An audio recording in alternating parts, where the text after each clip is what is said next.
हे तुमच्या छातीत जळजळ होणे, अपचन होणे, पोट फुगणे, पित्त होणे, गॅस होणे याच्या ट्रीटमेंटसाठी यूज करतात. डायशिराफ्ट सिरप ॲबॉट कंपनीमार्फत बनवलं जातं. 200 ml ची बॉटल आहे. यात sodium alginate 250 milligram, sodium bicarbonate 133 milligram आणि कॅल्शियम कार्बोनेट 80 मिलीग्राम प्रेझेंट आहे. हे तुमच्या छातीत जळजळ होणे, अपचन होणे, पोट फुगणे, पित्त होणे, गॅस होणे याच्या ट्रीटमेंटसाठी यूज करतात. सोडियम बायकार्बोनेट हे अँटासिड आहे.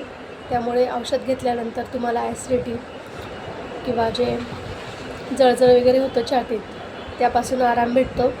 आणि सोडियम अल्जिनेट आणि कॅल्शियम कार्बोनेट हे एक प्रोटेक्टिव्ह लेअर तयार करतात. त्यामुळे जे स्टमकमधलं पेप्सिन असतं त्याचा pH वाढवण्यापासून हे थांबवतं आणि त्यामुळे नंतर पण ॲसिडिटी होत नाही.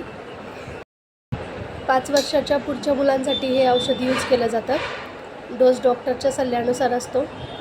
तरी पण 6 ते 12 वर्षाच्या मुलांना 5 ml दिवसातून 2 वेळा देऊ शकतात आणि 12 वर्षाच्या पुढच्यांना 10 ml दिवसातून 2 वेळा देऊ शकतात. प्रेग्नंट लेडीजसाठी सेफ आहे. तरी पण यूज करण्याआधी डॉक्टरशी कन्सल्ट करावं. याचे साईड इफेक्ट तसे जास्त नाही आहेत, पण तरी काही कंडिशनमध्ये मळमळ होणे, उलटी होणे किंवा कॉन्स्टिपेशन म्हणजे पोट साफ होत नाही अशा कंडिशन उद्भवू शकतात. ज्या पेशंटला हार्टचा किंवा किडनीचा प्रॉब्लेम आहे त्यांनी शक्यतोवर हे औषध घेणं टाळावंच, कारण यात सोडियम आणि कॅल्शियम याचं कंटेंट जास्त आहे. ज्या पेशंटला सोडियम रिच डाएट घ्यायला सांगितलेला नाही आहे त्यांनी हे घेऊ नये, कारण त्याच्यामुळे प्रॉब्लेम होऊ शकतो. ज्यांना हायपर कॅल्शियमिया म्हणजे अशी कंडिशन असते ज्यात तुमच्या ब्लडमध्ये जास्त प्रमाणात कॅल्शियम वाढतं आणि त्यामुळे किडनीचा प्रॉब्लेम सुरू होतो. हार्टचा रिदम म्हणजे अरिथमिया तो प्रॉब्लेम चालू होतो. हे औषध घेतल्याने त्याच्या सिव्हिअर कंडिशन होऊ शकतात. सस्पेन्शन आहे म्हणजे पावडर आणि लिक्विड एकत्र आहे.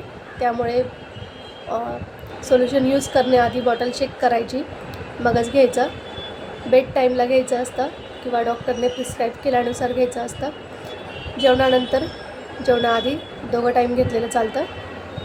ह्या औषधासोबत दुसरे अजून कोणत्या मेडिसिन घेणार असाल तर 2 तासाचा इंटरवल कंपल्सरी आहे. त्यामुळे प्रोडक्टची रिॲक्शन वगैरे होत नाही.